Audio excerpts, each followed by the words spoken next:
Hi everybody, it's Belinda from Belinda's Book Nook. It's Friday. I'm so happy it's Friday. Makes me so happy. Let me fix my little outfit so I'm not inappropriate.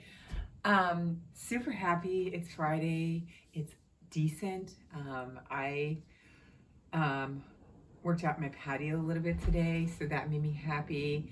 And I had the umbrella up, and then I also like kind of sat where I got a little bit of sun too. So yeah, good day, good day. So I wanted to catch up with you guys. If you haven't watched my video on my back to school TBR, check it out. It's really fun. I actually have another book to add to the list that I found. I think it was Wednesday. One of the nights I had insomnia. Something that I probably shouldn't do, but sometimes I read to make myself go to sleep. And other times I will go into Hoopla or Libby, the app, and on my Kindle, and I will go through like what's out there, what's the new things in there just added, what's the new releases, what's coming, what are the things that are out that are really like big holds. I don't know. And it usually does not make me fall asleep faster because I start getting into like the rabbit hole looking. But I found a really cool book that I thought would be able to add for art. I didn't have one for art. So I have one that I could do for this subject for my back to school TBR that would cover the category of art. So there's that. So we'll get to that in a few minutes. Let's see, what else I want to check in with you guys. I think the last time that we talked before my TBR video, I was telling you I was bringing my son. Week 1 of not having him here. You know, I recognize I'm not the first parent to bring their child off to college, right? But the experience is still the first for me. So I always feel like, I just feel so torn. I'm very happy for him, but then I am at the same time, there's 4 of us. I have 2 boys and my husband and I, and I said to my husband, it's like a chair with now 3 legs on it. We're kind of trying to find our balance because we can't, he's not here. And I know my husband used to travel a lot. I used to always say that the energy is different in the house when you're not here, because I would tell him, because even when you're not talking, we all radiate energy, and it would just feel different. We would still be fine and everything because we know he's coming back, and I would talk to him, but then it would be like, it just wasn't the same. And so we're now like trying to deal with that and readjust to how it's going to be, because that's how it's going to be. It's not just a business trip that my son is going to be on. He's actually in college, so he's going to be away for months at a time. So yeah. So I am adjusting. I've definitely had moments where, like, I saw his drinking cup that he loves to drink out of, and I cried when I saw it, and then I was like, oh, I'm not going to wash it, which, my husband reminded me that that's not a good idea. Like, we wash things here. So I'm very sentimental. I got emotional when I went into his room the other day. I had the door kind of closed, and so I had to go in for something, and I was like, ooh. So I know it's going to get better. Everybody's giving me really good pep talks, and so that I do know. So been working through that, and just reading. My update is that I did finish Jay Blade's Making It. It was really good. It's really interesting just to read. It's always interesting to read about other people's lives and how they come about, and just how his life kind of rolled along, and it wasn't just a straight up path. He did have dips and and rises and falls, but what a blessed life in the end that the present is for him right now, I should say. And so I did enjoy it a lot. I thought it was a good read. It's pretty quick for anybody that wanted to read it. I was also inspired by the different programs and the different that he created, things that he worked on, and the projects that he wants to pursue moving forward. So it was definitely a really good book. So that is done. And that was dragging through from my August. I also have still, that's dragging from then, is this one, A Bigger Picture by Vanessa Nakate, My Fight to Bring a New African Voice to the Climate Crisis. It's very good. There's no doubt about it. I do have already flags in here and things that I am like, you know, underlining and things like that nature. And so I'm still plugging away. I do want to finish that one before I start. I figured the back to school will probably start officially when we get the first day of fall. So that gives me a little bit more time to kind of get this done and kind of clear out stuff. I do have some other books that I did DNF'd earlier than the year that I kept saying I wanted to get back to, and maybe or maybe not. I'm not going to beat myself up, right? We keep moving forward. That's how it is. We get to it if we get to it. So I have this one still to get to. And, you know, another thing, because, you know, Friday I talk about everything. I always get annoyed with myself, and I don't provide myself with enough passion or compassion, rather, passion, compassion, when I think about all the wonderful books that I've read that I can't. I'm in awe of people that can read things and pull quotes from old books that they've read or what have you. I will be reading like this book, and I go to tell somebody something about it, and the brain just doesn't seem to always pull it. And I always feel grateful that I do have tabs that I can review back, but I can't always get back to the book. Like if I wanted to talk about this when I'm away from the book, it's very challenging. So I found a video today that I just started watching of this gentleman that's talking about that very thing of reading a lot of books and then, you know, not getting anything or not being able to recall much of it. And just, I'm only halfway through it, but I thought it was really interesting because at the beginning, you know, part they were talking about it, and I thought that this is great. He was interviewing this other gentleman that was an author, but who has read a lot of books and is one of those type of people that can just pull facts from all sorts of books when he's discussing things. But he is sharing his technique of how he tries to retain the information. But the first thing that he said, which I thought is very, very important, and I gotta get that and not beat myself up. You know, reading is supposed to be a joy. Learning is supposed to be, you know, a pleasurable experience. And when I turn it into a task or something that becomes, you know, a negative about myself, it's not a good thing. And the one of the things that he said was that if you read a book, you know, on average, you pay between 11 and maybe 20, depends on what book it is, right? $15 or something like that. But he was saying that if you can recall one or two things, and those one or two things help improve your life or just make you feel a different way, then you've done it. You don't have to have memorized everything. I have so many nonfiction that I don't know how I could ever remember all of the, like, for example, the 1619. Loved the book. Loved The Warmth of Other Suns. Flag, flag, flag. My Frederick Douglass, I flag, but I can't pull that information. So, and it always bothers me because I feel like I spent the time with it. Why can't I keep it all in my mind? I would just love to be able to do that. But I really like that he said that, because it's like, you know what? Either way, I know what the experience was that I had from it. I know how it directed me to other things and pushed me to other books and other things that I researched. So it was a success, you know. So keep that in mind if you're like me, that kind of sometimes just has high expectations of what I should recall, right? So, and hence why I have a book journal. Like I told you, I have to write down things because I will say I read it and I'm like, what did I may remember how I feel, but I can't really just articulate full about what the book is about. So there's that. So the book that I'm going to show you first, I also went to the library. So I want to show you first the book that I want to add to the Belinda's back to school TBR for art. This one, I am a crafter. I love all sorts of different mediums. I love to do coloring with different mediums and painting and different things. So I have always been fascinated with kirigami, and it's I'll give you the description, but this is a book I found on Hoopla in the insomnia moment. And I was like, I'm going to get it and look at it, and I can use this as my art class. Okay.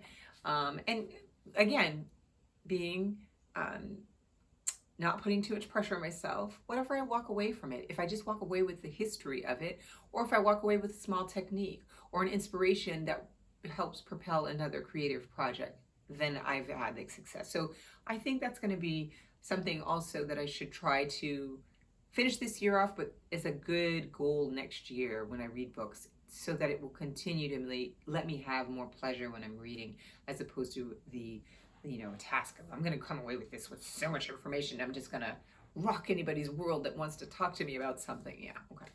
So anyhow, back to this.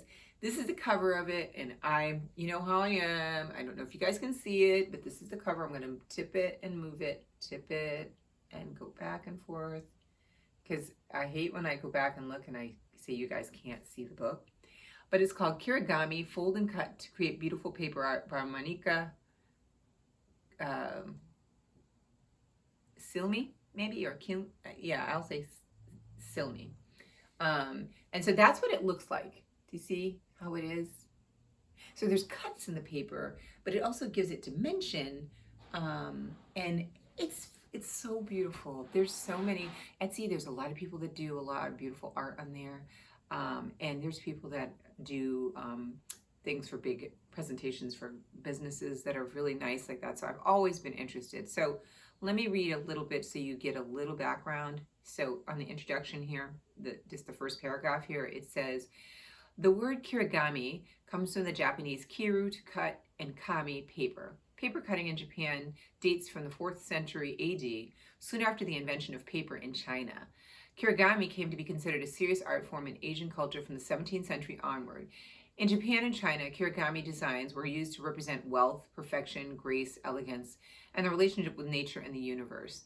Today, now they use it on, cards, gift wrapping, home decor projects, wall art, and scrapbooks.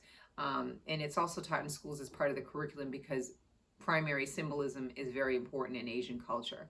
And so I wanted to read this and see what I can take away. I think they have a couple projects. They give you more history. So that is my art book. I'm adding an art category to my TBR, and I'm really excited. Look at this one. Oh, great. This one I totally want to learn to do because I love elephants. It is an elephant with a branch. See if you can see that one. Can you see it? I hope you can see it. I'm probably going to drop it. I want to drop it. But there it is. So it's cool. So that is my art book. And that I'm pumped with, and I'm definitely pumped for. And I think this weekend I'm going to cut the line. I know we're supposed to start in the 22nd and take some peeks into this one because I have a ton of supplies, so I'm probably all set with that, but I like to see if I have everything I need to try it. So onward to the library. Oh, the library. I owe $2, but they told me that I didn't have to pay it because I only had $20 on me, and they said didn't have change, and they said it's okay because anything below $5 will not prevent me from taking out books, because I came clean. I came up to the counter, I'm like, look, I owe $2. I returned the books. I owe $2, but I want to take these out. And they were laughing. They're like, no, you're fine. Just pay us next time when you have, the exact change would be better. And it's okay. You can still take out books. So again, I am always influenced a lot by podcasts and things that I listen to. And I can't remember the name of the podcast that I heard this gentleman talk on about this book, his book. And I'm going to call it Breath, because sometimes, breath, the word breath could be breathe. I'm calling it Breath because I'm not sure, but it's Breath, The New Science of a Lost Art by James Nestor. I don't know if you've heard of this one. Yeah. So in this one, he talks about how over the years we have lost the ability to properly breathe, that is beneficial to, and how it affects our health, and how it's even more impactful than a diet or a workout is how we breathe. And that's what can improve the quality of your life, right? And I'm always fascinated things with regards to health. This could also even be in my TBR because it could be, this could be like, it could be like science, but it's, I don't know. wellness, physical education class. Maybe that's what this one is. I tell you, this is why I like this TBR thing, because you can really like make books fit into the categories. It doesn't have to be like I'm, say it was physical education. I don't have to get a physical education book. I can get something that has to do with wellness and health, and it can go into that category. The art, the kirigami, that's, a form of art craft. So that's something that could be, you could find a book that's a fiction mystery. They have all the different ones, like a knitting one, or one that's focused on a Debbie Maycomer. I love that knitting one that she had, Blossom Street. But you could pick a fiction book that has that topic, and that's your art one.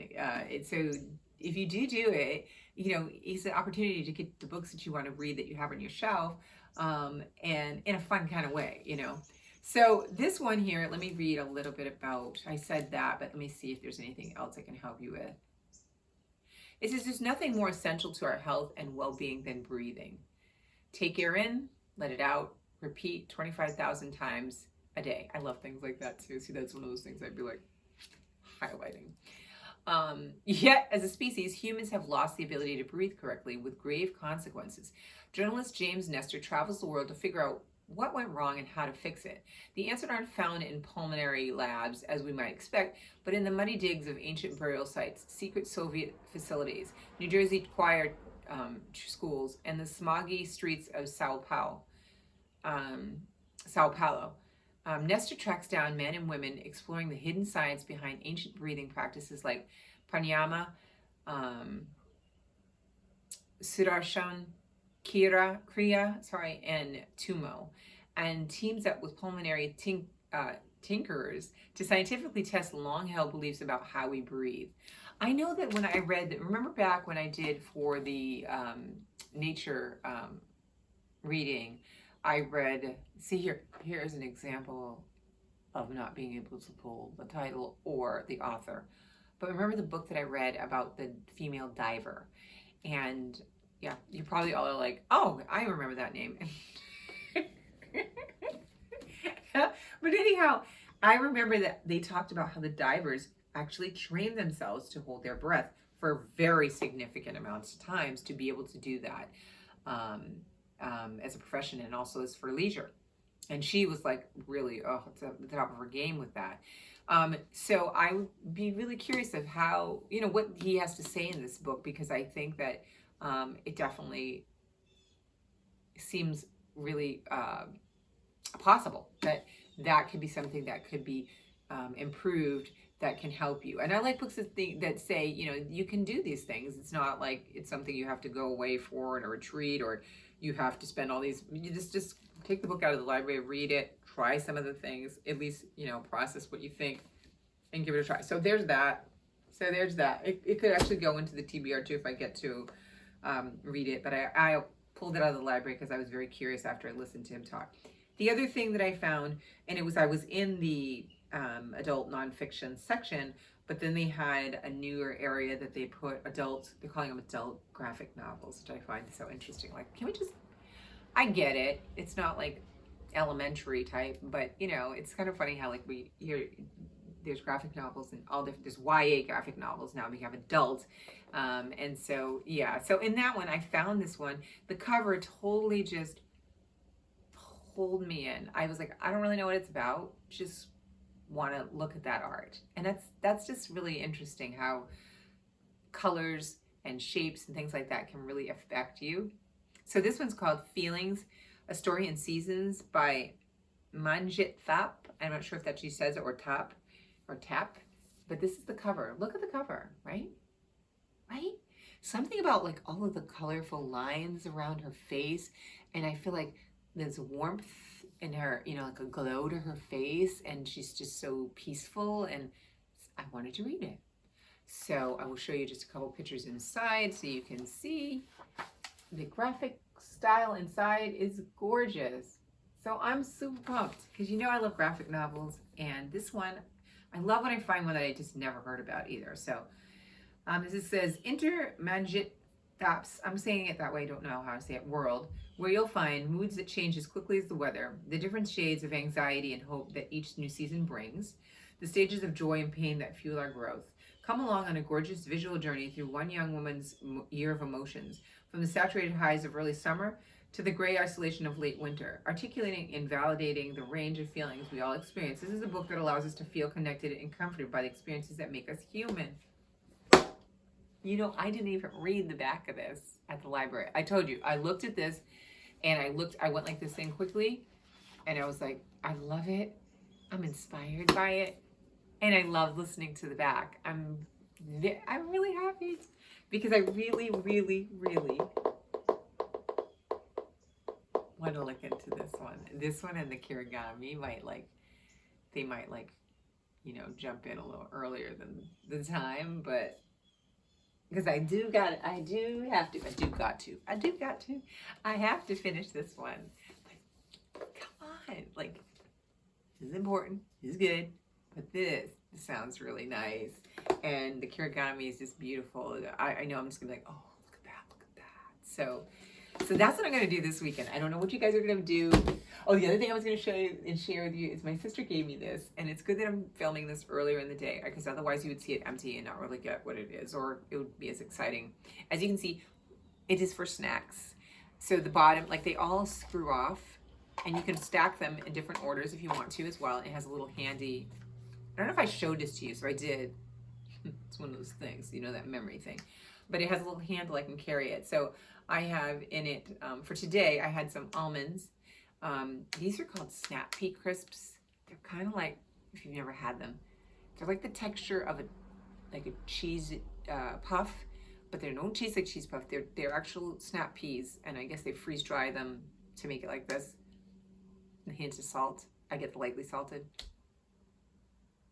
So good. I have the almonds down here. I get unroasted, unsalted.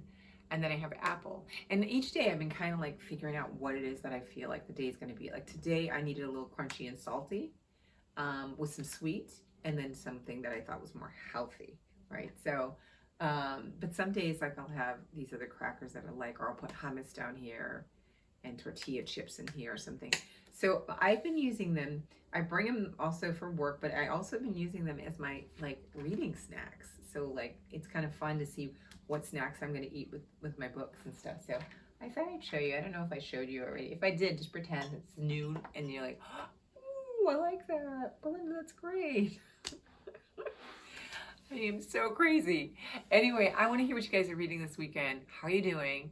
Make sure you check the other video out. Let me know if you're going to do it. I mean, you don't have to do them all. You could just, for back to school, you could just say, I'm going to read a book that is, I don't know, history, you know, and that one would count.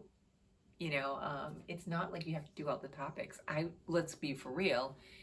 It would take me a while to finish all the books, but I just liked the idea of selecting a variety of books in a different way, right? So there's that. Anyway, I'm going to let you guys go because I'll keep babbling, but I hope you guys are well. I am moving through this college separation with my son as gracefully as I can. And I'll try not to whine about it on here. Ella is doing well. She had a little bout of some issues with an upset tummy. So we're working with her food and trying to get her food kind of tweaked. I think she's going to be one of those sensitive tummy puppies. And so, yeah, so let's just say we're working through that. But she's fine. She's doing really good. I feel bad for her because she's really missing my oldest son. She doesn't understand where he is, obviously. But I know she'll adapt because dogs are really good about that. So anyway, have a lovely weekend. I hope you have great weather and read lots and relax. And I'll talk to you next week. Bye.